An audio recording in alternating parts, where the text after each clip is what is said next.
Good morning, everyone. We are here with Philadelphia Union head coach Jim Curtin in preparation for tomorrow's match against Alianza.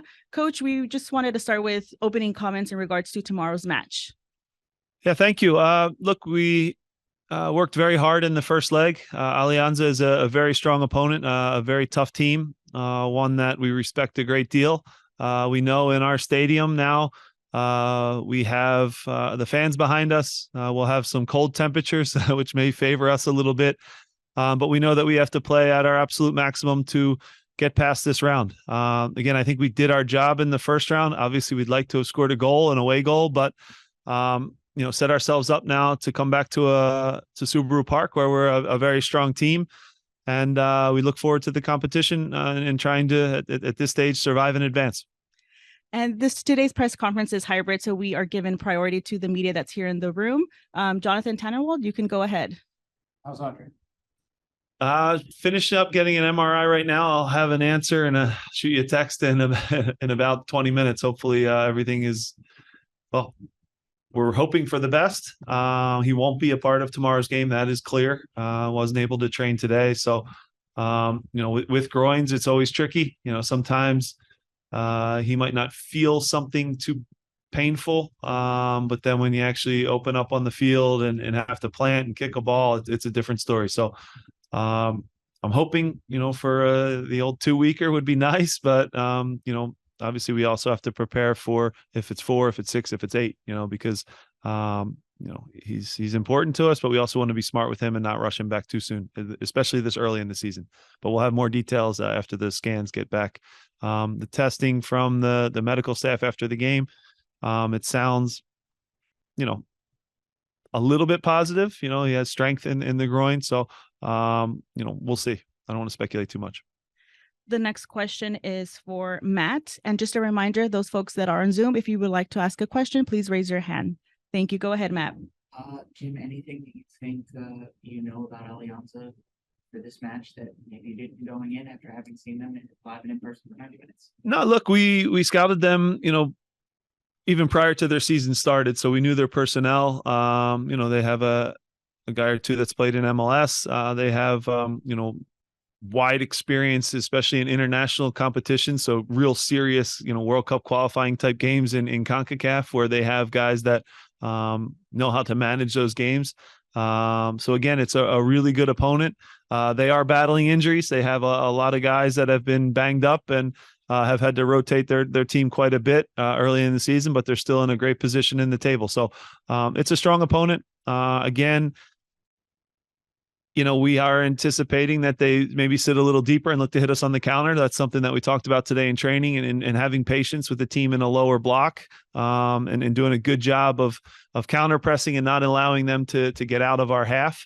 But it's certainly a team that if we're not at our top is capable of scoring an away goal. And if you get an away goal now, it becomes very tricky for us. So we're going to have to play with 100% focus and intensity. No one is looking ahead to the weekend or Montreal or anything like that. It's full focus on Alianza and taking care of business here at home. The next question is for Joe here in the room. Jim, you mentioned it might be a bunker type mentality, maybe similar, obviously 11 men per 10. Yeah. But what Chicago tried to do to frustrate you guys in the second half, when you talked about on Saturday simplifying the attack, is that kind of the message to the front three? Just simplify things and try and break them down that way instead of trying to do too much? Yeah, look, in general now, whether you're watching Champions League, whether you're watching the English League, the German League, the Spanish League, MLS, the league in El Salvador, all teams now, when they sit in a lower block, are really, really hard to break down. Everybody has a good structure. Everybody is really organized and can be really compact when they go on the road. So, this will be no different. So with that now, you have to have a balance of, being patient, but also recognizing we're not going to be able to break them down every time. Even in the Chicago game, it took us till the 90th minute before we had our breakthrough. And I think, as you look at our group, I think, yes, we have high expectations for our team and for ourselves. The players have high expectations and they want to score 5 goals a game. You can feel the crowd wants us to score 5 goals a game. But these expectations have to be realistic, and we have to recognize it takes time now for offenses to click in a season. We're 3 games into a year really here, with some Champions League games as well. But we're not clicking on all cylinders, just like every team in our league, with the exception of maybe LAFC right now is flying offensively. You saw a lot of 1-goal games, a lot of 0-0. So we know that part will come, but to your point and your question, we have to do the simple things perfect. If we complicate things and try kind of blind flicks and doing step overs when we should just be passing the ball simple, that's not us. So we have to get back to just doing the simple things perfect is the easiest way I can put it. And we know the goals will come. So we're not worried, but we also know we can execute a little better.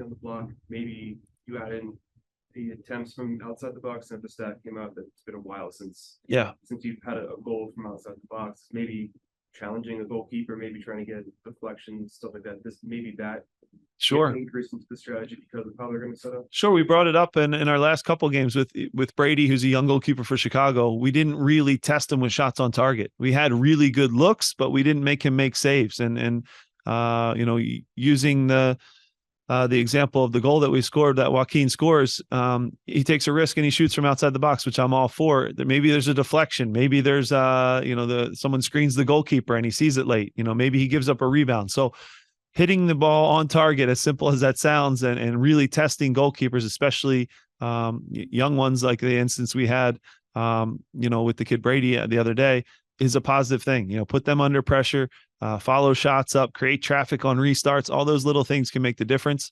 And certainly hitting the target, even when we shoot outside the box, is key. Any additional questions in the room? Jonathan, go ahead.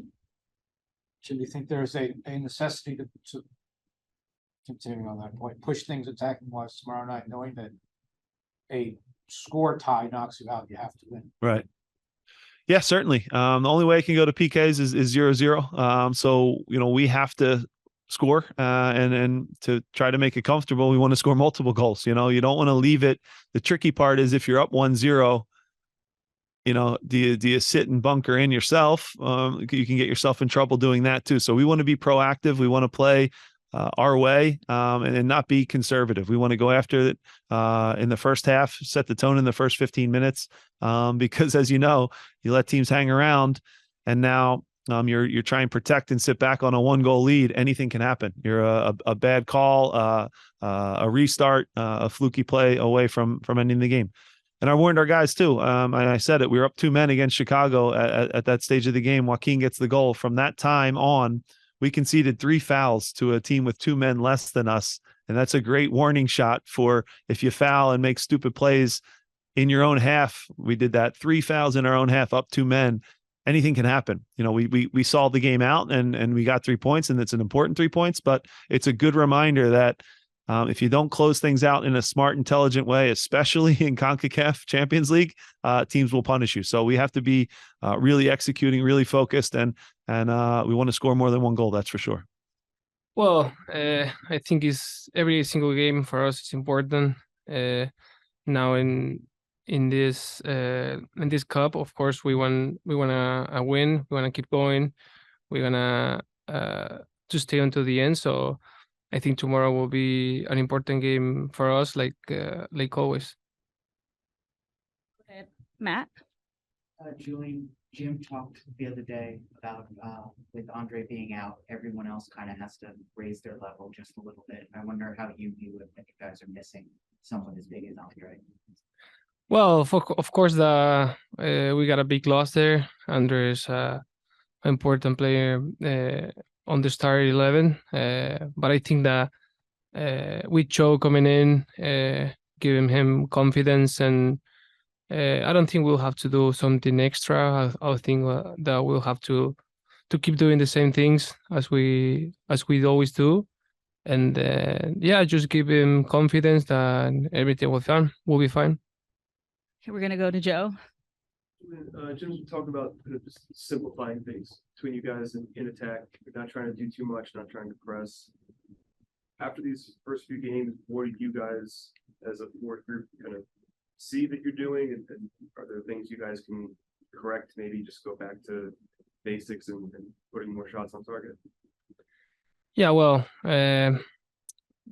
we try to do our best on the field. We try to to plan what the coach say in the week. But well, when we are on the field, we do what we know. We try to press high, to recover the balls high, closer to the other goals. So I think we're gonna try to do that. Try to press, try to hit the counterattack, and then try to score some goals. Of course, we're gonna hit the target sometimes, and we cannot. We're trying to find spaces to shoot, and sometimes it's difficult. But I think that tomorrow we're gonna be able to shoot and hit the target, of course.